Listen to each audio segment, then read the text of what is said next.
यतो निदहाति वेदः स नः पर्षदति दुर्गाणि विश्वानावेव सिन्धुम् दुरितात्यग्निः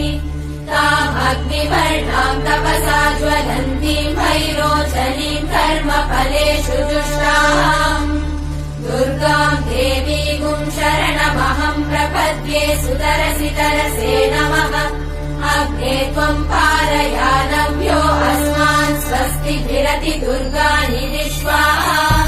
पूष्य पृथ्वी बहुला न उर्वी भवातोकायतनयाय संयोः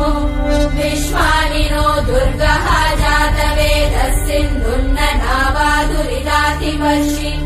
अग्ने अत्रिवन्मनसा गृहाणोऽस्माकम् बोध्यपिता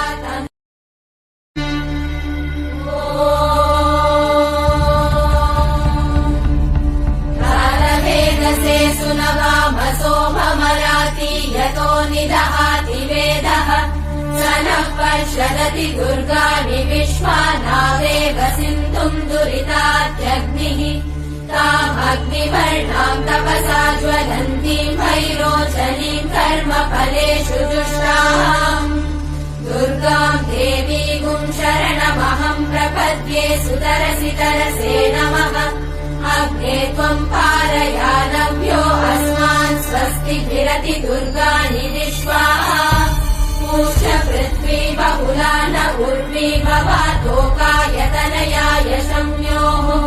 विश्वानि नो दुर्गः